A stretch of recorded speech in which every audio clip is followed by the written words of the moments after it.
Pangleborang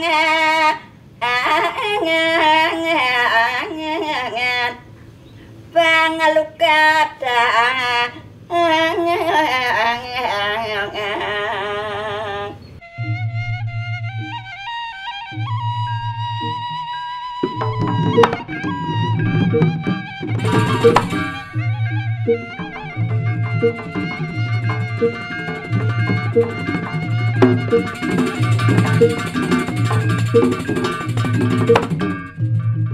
Arja diperkirakan muncul sekitar dekade ketiga abad ke-19 atau sekitar tahun 1825 pada saat zaman pemerintahan Idewa Gede Agung Kusambel di Klungkung. Namun belum dapat dipastikan bentuk asli Arja pada saat itu dikarenakan belum adanya literatur atau bukti-bukti dokumen yang pasti tentang keberadaan Arja pada saat itu. Arja diduga juga berasal dari kata reje atau areje, itu bahasa Kawi, yang artinya cantik, manis, tampan, indah, dan menarik.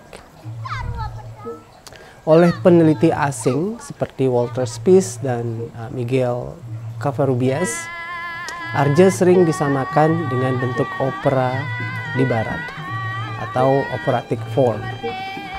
Nah, sudah barang tentu Arja dan opera ini memiliki banyak perbedaan juga. Seperti halnya Arja dalam kesenian Bali itu muncul dan berkembang sebagai kesenian rakyat. Sedangkan opera merupakan kesenian kaum bangsawan di Eropa pada zaman itu yang identik dengan kemewahan seperti itu. Ada juga perbedaan yang lain adalah Arja dipentaskan pada panggung sederhana dengan hiasan-hiasan yang bersifat simbolik, sedangkan opera dipentaskan pada panggung-panggung kebangsawanan yang cenderung megah dengan hiasan-hiasan yang realistik. Penari Arja menyatukan 3 unsur, yaitu tari, vokal, dan akting. Sedangkan di opera penyanyinya itu menyanyikan yang namanya aria atau nyanyian tunggal dan akting. Tetapi sajian tari biasanya dilakukan oleh penari seperti itu. Nah, kemudian sejak tahun 1930-an itu Arja mulai menemukan bentuk yang seperti kita saksikan sekarang ini, yaitu mulai dengan digunakannya iringan gamelan geguntangan. Geguntangan itu adalah ensemble kecil yang kebanyakan instrumennya itu terdiri dari instrumen yang terbuat dari bambu. Nah, pada tahun 30-an itu penggunaan tembang macepat juga lebih bervariasi atau lebih kaya dengan gerak-gerak tari yang memang sudah terpola dari pepeson dengan karakter-karakter yang sudah ditentukan. Narasinya juga sudah menggunakan dialog dalam bahasa Bali dan juga bahasa Kawi. Jadi dalam pertunjukan Arja itu memang betul-betul ya memadukan seni musik, itu vokal dan instrumental, terus ada seni tari dan seni akting, seni drama sebagai suguhan materi utama dari Arja ini.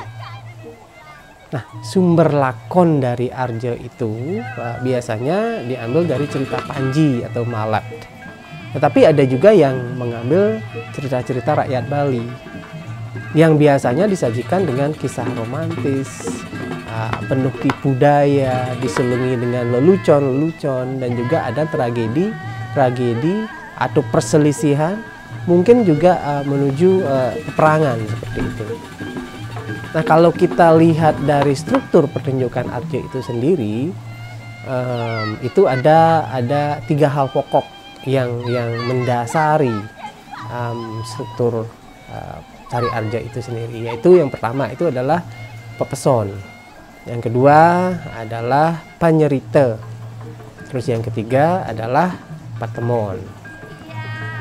Nah, dalam pepeson ini, kalau pepeson itu bisa diartikan dengan kata pesu, ya, pesu dalam bahasa Bali.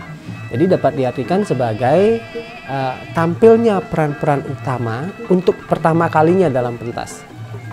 Jadi penampilan ini dikaitkan dengan segala atribut atau karakter atau identitas dan juga fungsi dari peran tersebut dalam lakon yang dibawakan.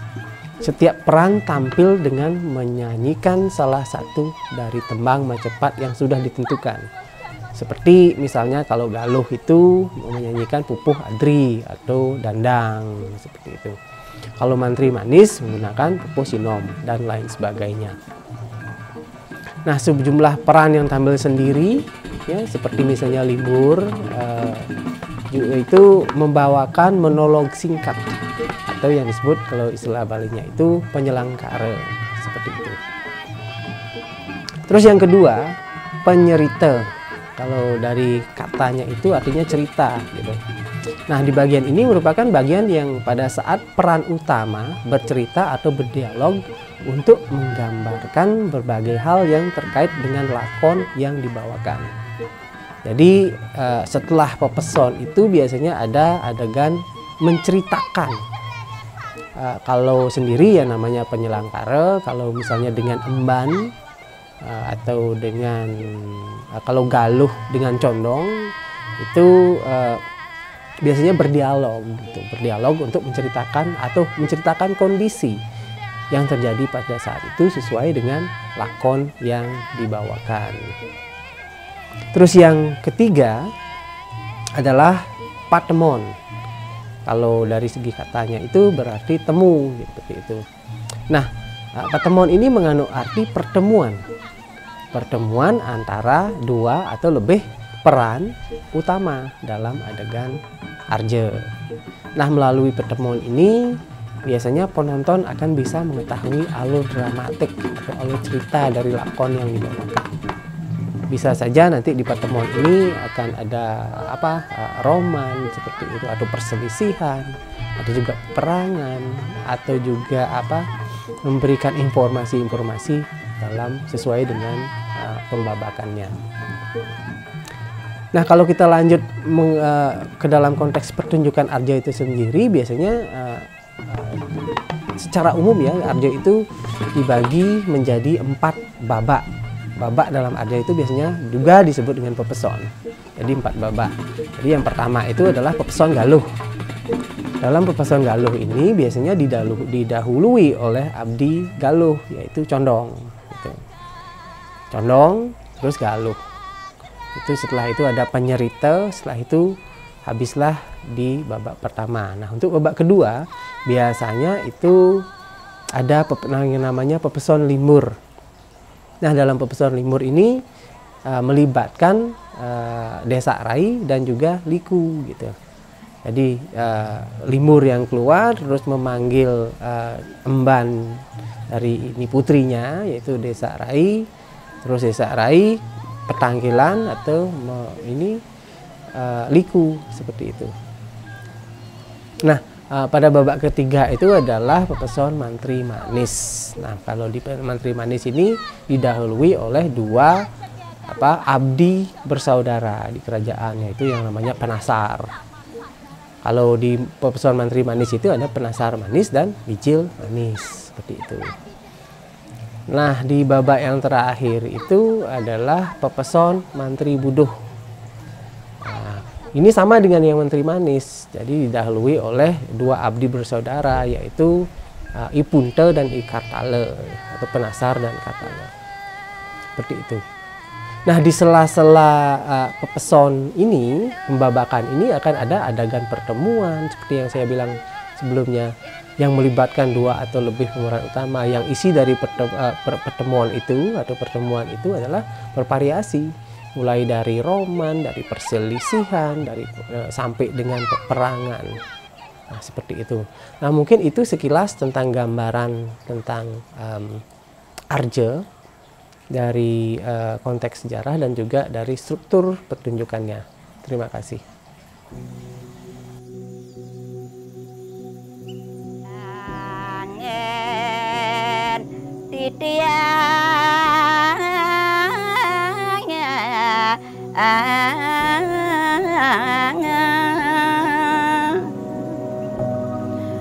nyalim orang ati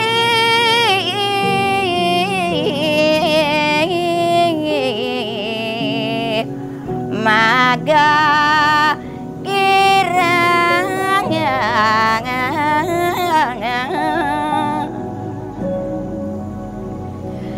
nanging ayo lupa salim orang sara adi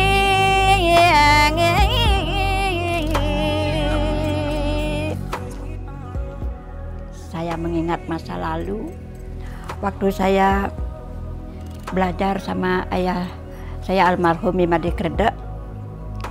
Menjelang tidur, menjelang istirahat, selalu diajar menyanyi, belajar dasar-dasar tari, belajar tari arjo. Kalau katanya almarhum Imade Kredek, kalau belajar belajar drama tari arjo, harus belajar menyanyi lebih dahulu. Akhirnya saya tertarik sekali dengan tarian drama tari arjo. Karena apa? Karena di dalam drama tari arjo ada pendramaan, ada menyanyi, ada menari. Artinya saya tertarik dengan tarian arjo itu. Almarhum Imade Kredek bilang tidak boleh sekuat-kuat karena beda dengan tari lepas.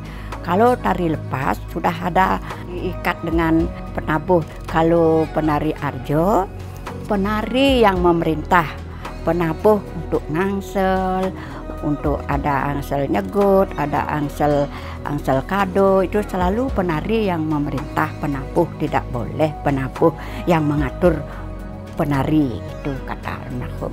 Kalau belajar arjo itu harus belajar menyanyi, itu tidak boleh menyanyi nguilet terus, harus dasar mengeluarkan suara. Bagaimana dasar mengeluarkan suara itu? Seperti menjerit, ada di sungai, zaman dulu udah ada kamar mandi atau di tebo di rumah itu.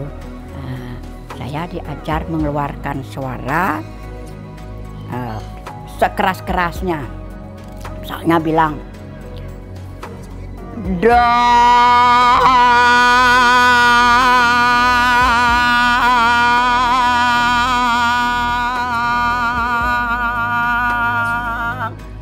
habis napas.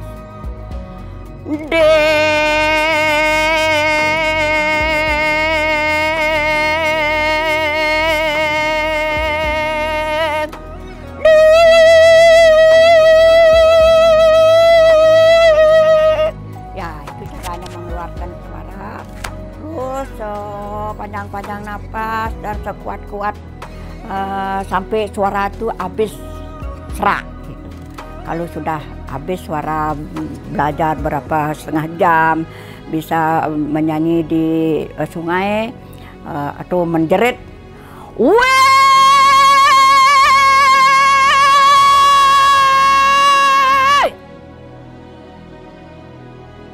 kijo, ya misalnya bilang kijo, bagaimana bentuk mulut. Itu ada aturannya mulut itu. Misalnya bilang weh gitu, weh ya, weh, yang itu ndak keluar suaranya, kurang keluar suaranya, harus sekeras-kerasnya, bebas mengeluarkan suara dan atur bentuk mulut gitu. Itu saya diajar dulu pertama. Setelah belajar mengeluarkan suara, saya diajar menyanyi secara paco priring. Kalau zaman dulu arjo itu sebelum keluar ada nyanyian di dalam merangki, itu namanya Pupuh Mas Kumambang, itu dinyanyikan bersama. Artinya Pupuh Mas Kumambang itu menyanyikan bersama untuk pemanasan penari Arjo itu di dalam rangki itu biar tidak takut keluar, biar tidak ada rasa takut, biar suara itu kerongkongannya lemas dulu gitu. Makanya diajar pupuh Mas Kumambang, dibelajar pacu piring.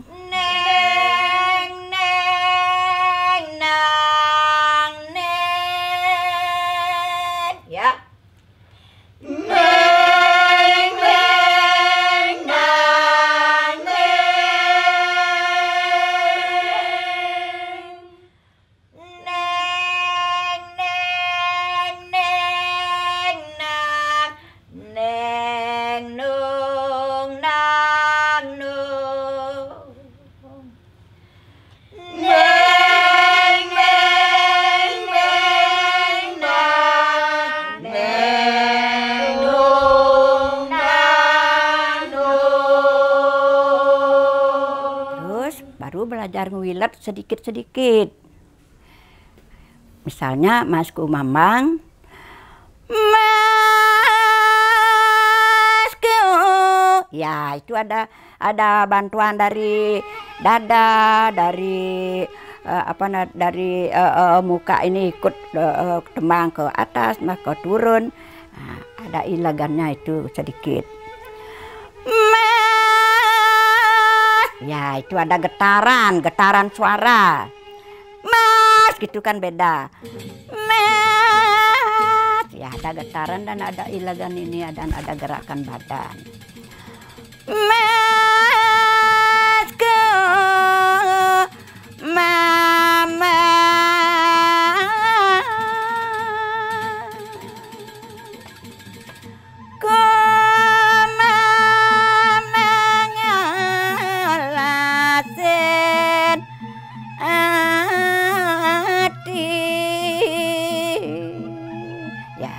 selanjutnya ini biletannya pendek-pendek dulu biar ini gampang untuk meniru gitu. Setelah itu baru saya diajar dasar-dasar tari dan sambil menyanyi terus biar kok suara bagus keluarnya, belajar dasar tari.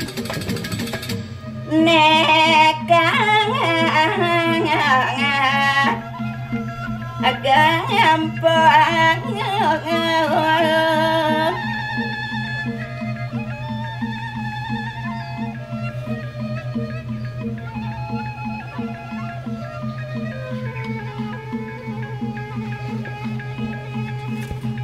Daddy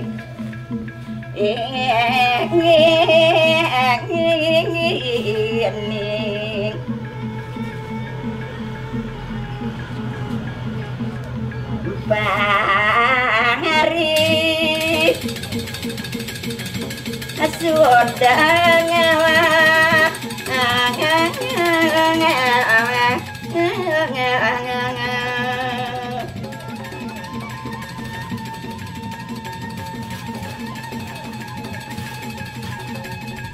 saya dikasih bekal sama ayah saya almarhum Imade Gerde, tolong kamu belajar Arjo, semua Arjo dari Condong, dari setelah seluruh Arjo ini dipelajari biar tidak hilang khasnya gitu pesannya. Ya bagaimana khas Condong, bagaimana tari Galuh dan sebagainya itu biar jangan hilang gitu. Semua punya apa namanya itu, gininya ciri khas enunya tarinya itu.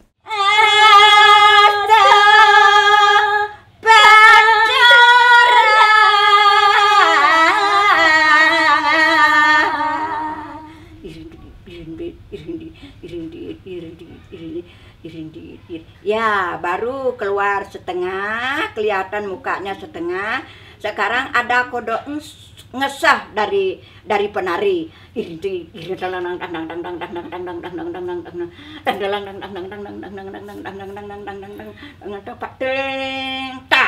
Diam dulu. Nah ini ciri khasnya singa padu. Habis gini ada kliwasnya dulu dikit biar lembut. Nah, setelah kliwas baru menyanyi. Apa sekarang lanjut nyanyiannya? Untuk sana kesirangan. Ante sane. Nah di sini tidak boleh ngeringgit ya, jangan itu ya. Kalau itu penabuhnya terkejut ya. Nah halus ini. Ente sane kasih. Lihat penonton semua di depan dari pojok.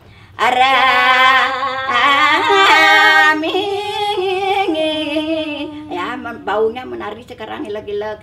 Ya, diam dulu. Baru ada tegut. Tak. Sekarang lagi ada kliwasnya mulai akan ngesah. Kalau sudah dialuskan, sudah ngewilet tembangnya, tariannya itu juga ikut ngewilet alus itu. Kalau alus, nyanyiannya juga alus, tariannya mengikuti alus itu.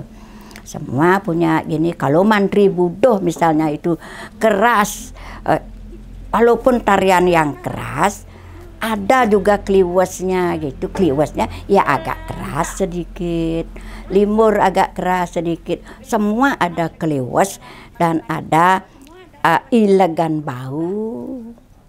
Dan apa namanya, kaki yang ngeliwes bagaimana, kakinya ngeliwes bagaimana, hitungan kaki dan hitungan nyanyian dan diikuti dengan bau gitu. Itu yang saya dapat dari ayah saya almarhum Mimade Krede itu. Nah, selanjutnya itu ada Arjo Doyong, itu kan sudah melewati Arjo ini. Yang ini yang di Singapadu saya ceritakan gitu.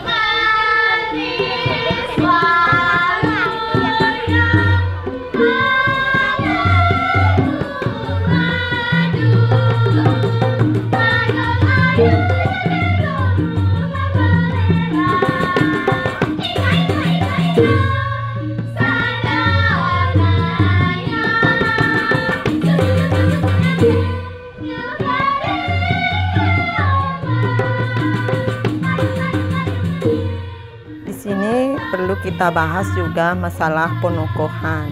Biasanya sebelum memulai mau bikin cerita Arjo itu, awalnya kita harus memilih penokohan sesuai dengan postur tubuhnya. Seperti misalnya galuh harus lembut, cantik dia. Kalau condong, penokohan condong dia harus agak postur tubuhnya kecil sedikit, kurus gitu. Pokoknya pendek gitu. Kalau penokohan biasanya di limbur, dia harus tinggi, agak gemuk dikit dan bukanya lebih bulat dan berwibawa juga. Kalau seorang ibu itu, limbur itu kan tokoh permaisuri. Di samping kalau desa harus cantik dan dia agak seperti kencreng gitu, suaranya kencreng. Dan bisa nanti bikin lelucon dia di dalam pertunjukan itu. Kalau penokohan liku, dia di samping biasanya bodinya agak gemuk sedikit dan pendek supaya nanti di dalam cerita itu supaya bisa dicacat. Kadang-kadang itu biar bikin lucu, biar bikin onar gitu, agak kasar nanti dalam pertunjukan itu. Kalau penasar manis, mukanya itu harus lebih berwibawa dan bodinya tinggi, tapi dia punya tutur kata yang lebih halus dan tahu sedikit tentang keagamaan yang nanti dijelaskan di sana. Kalau wijilnya, postur tubuhnya agak kurus dan nanti berdialog dengan penasar puntenya itu dia harus pintar juga berargumentasi. Nanti kalau mantri manis, lebih mukanya halus, penampilan lelap gitu. Nanti supaya pakai gelungan itu memang dia seorang prabu gitu penokohannya. Kalau mantri buduh, memang bodinya memang harus dia kekar gitu dan nanti dia bisa berwatak lebih kasar gitu perbandingannya antara mantri manis, penokoh mantri manis dengan mantri buduh. Kalau penasar buduh, dia tuh harus bodinya agak besar, mukanya lebih besar, kasar gitu. Perbedaannya juga nanti di dalam, bisa nanti kita di dalam berias itu dia pakai kumisnya yang lebih gini supaya nyempang gitu. Perbedaannya antara penokohan Punto Manis dengan Punto Mantri Buduhnya. Kalau zaman dulu waktu pemilihan penokohan, biasanya kita kumpulkan dulu pemain-pemainnya. Misalnya ada kadang-kadang bisa pemilihannya, kalau condong bisa 3, kita pilih dulu nanti siapa yang cocok. Itu sebelum pemilihan penokohan dia dites dulu dari segi mukanya. Misalnya dulu dites dengan zaman dahulu pakai gelungan, langsung apa cocok dia dengan sesaluk condong gitu misalnya. Kalau galuh nanti memang dia dipakai gelungan galuh, oh cocok mukanya dengan galuh gitu. Kalau zaman dahulu, kalau sekarang beda. Biasanya sekarang sudah dia mau belajar saja, sudah bisa sedikit, padahal tidak cocok dengan bodinya. Dia sudah jadi Mantri Buduh gitu misalnya, padahal dia tidak cocok dengan postur itu. Kayak saya ini misalnya, seperti saya cocoknya kan jadi condong aja. Waktu ini pernah juga dulu dipakai, ada yang memilih, jadi ibu tolong nari ini. Kalau saya tuh kalau tidak cocok dengan body misalnya jadi galuh gitu, tidak berani ngambil penokohan itu gitu. Kalau anak-anak sekarang itu mau belajar dan melestarikan tari Arjo ini, walaupun dia kadang-kadang tidak cocok, misalnya kalau liku itu kan bodinya dia harus agak gemuk sedikit, tapi sekarang kebanyakan di zaman sekarang ini banyak juga yang bodinya likunya cantik gitu, tapi tidak sesuai dengan penokohan dia jadi liku gitu. Itu bedanya waktu zaman dahulu. Kalau zaman dahulu kalau tidak cocok dengan body dia, di gurunya dia dipilih, misalnya kalau tidak cocok langsung dikeluarkan, dia di-cut. Kamu tidak cocok pakai ini gitu dulu zaman dahulu. Biar sampai penarinya yang tuh dia pingin jadi galuh, tapi gurunya bilang tidak boleh, tidak cocok kamu jadi galuh. Dia keluar langsung, tidak bisa nangis dia. Tidak boleh, itu bedanya zaman dulu dan zaman sekarang gitu.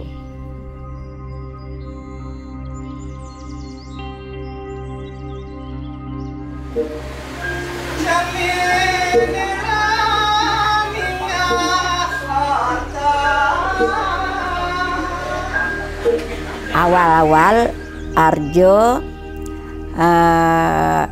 di Singapadu, ayah saya almarhum Imade Kredek menghimpun Arjo pengangon di Banjar Kebon sama almarhum Teke, almarhum Serog, almarhum Rangkus. Itu Arjo, istilahnya Arjo Pengangon itu.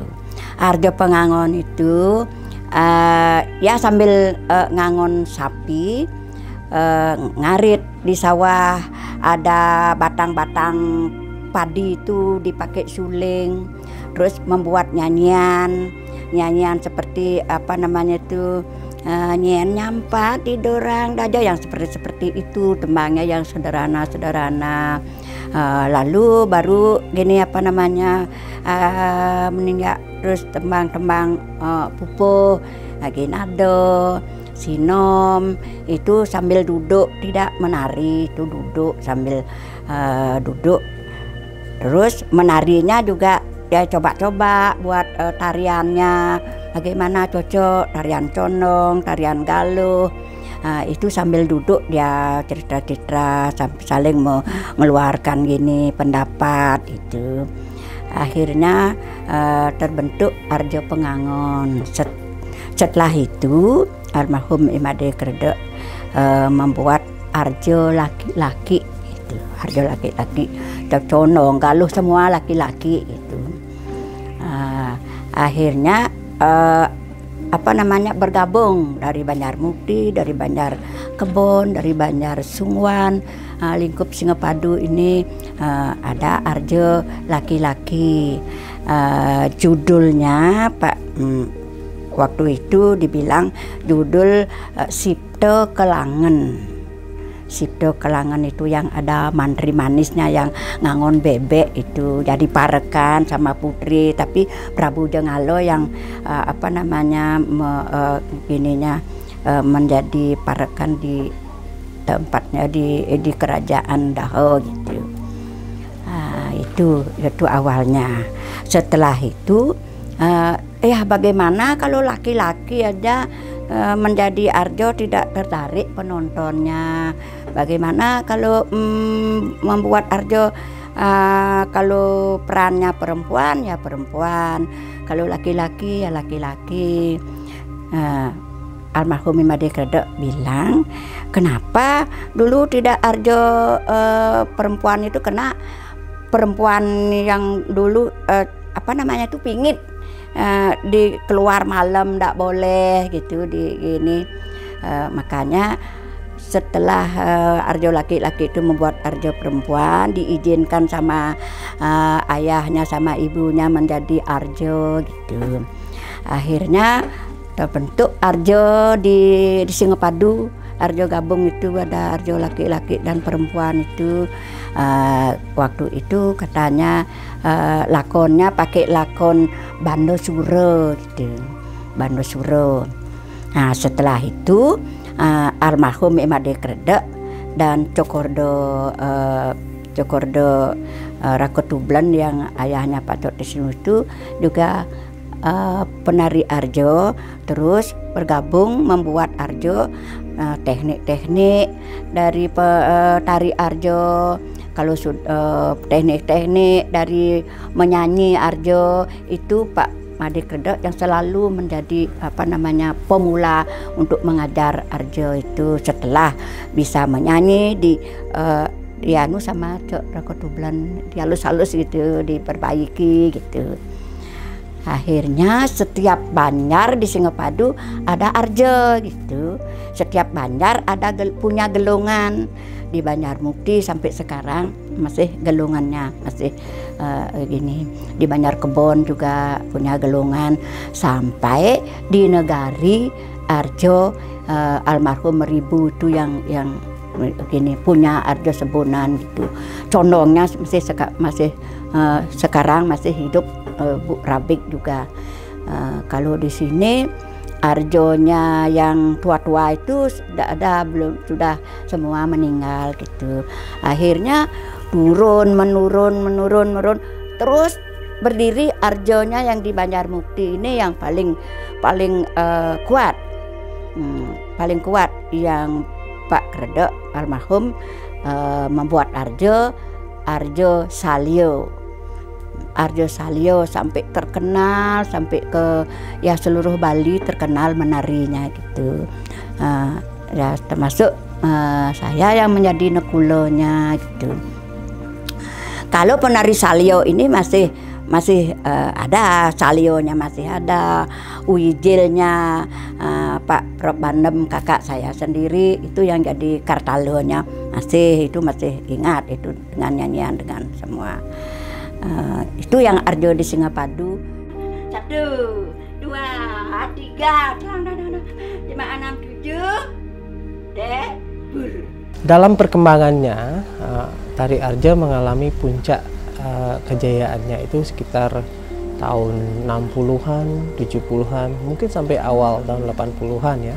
Tetapi bersamaan dengan itu juga muncul salah satu kesenian yang disebut drama gong ya, yang menyaingi kejayaan dari tari Arjo, tarian Arjo itu sendiri. Nah, Arjo dan drama gong ini bersaing merebut penonton. Nah, pada saat itu sekitar tahun 72 ya kira-kira itu ada juga jenis Arjo baru yang iringannya dirubah menjadi gamelan gong kebiar seperti itu. Nah, dari perkembangan seperti ini muncul juga setelah pasang surut dari tari Arjo ini, muncul juga beberapa Arjo baru seperti Arjo Muani seperti itu. Nah, mungkin ada yang sudah masih ingat juga Arjo Printing Mas juga pernah muncul. Nah, itu terjadinya pasang surut pada saat printing mass muncul lagi menjadi tenar seperti itu.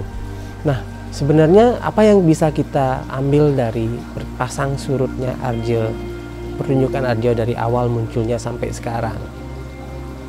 Nah, sebenarnya sekarang di zaman global ini, hiburan bagi masyarakat Bali itu tidak hanya seni pertunjukan lagi seperti dulu. Hiburannya sudah sangat beragam. Nah, sekarang itu teknologi seiring juga dengan masuknya internet ke desa-desa di seluruh Bali itu menjadi pengaruh yang sangat keras terhadap perkembangan seni pertunjukan khususnya Arjo ya. Jadi peminat pada saat ada pementasan di PKB atau di pura-pura selalu sepi penonton seperti itu. Nah, di sana ada ketakutan bahwa Arjo ini akan mengalami kesurutan atau mungkin saja punah seperti itu. Nah, untuk itu perlestarian dari kesenian Arjo ini sudah banyak sekali dilakukan, terutama dari pemerintah ya, misalnya menginisiasi program misalnya di PKB itu dilaksanakan lomba atau parade Arjo untuk kabupaten-kabupaten. Nah, ini menggiatkan kembali kesenian Arjo itu di generasi muda. Nah, tentunya untuk kedepannya kami juga di Ubud berinisiasi juga untuk bisa ikut serta dalam usaha pelestarian kesenian yang sangat berharga ini, yang sebenarnya memiliki bobot nilai yang sangat dalam dan sangat tinggi. Nah, kalau dulu itu orang-orang yang mau belajar Arjo itu merupakan orang-orang pilihan, artinya tidak sembarang orang boleh mempelajarinya, ya kalau tidak cocok ya tidak boleh seperti itu. Tapi sekarang dalam konteks ini orang-orang itu, kita sebagai generasi muda ini mencari istilahnya atau mengundang anak-anak muda untuk mempelajari gitu. Sudah mau belajar aja sudah bagus. Tidak seperti dulu yang memang pilihan orang-orang, kalau cocok ya bisa, kalau enggak boleh gitu. Nah, sekarang konteksnya adalah bagaimana kita bisa tetap melestarikan dan meneruskan tradisi ini supaya bisa tetap diterima pada zaman global seperti ini. Dan saya menyambut baik segenap upaya pelestarian seni tradisi yang adiluhung yang kita warisi dari leluhur-leluhur kita.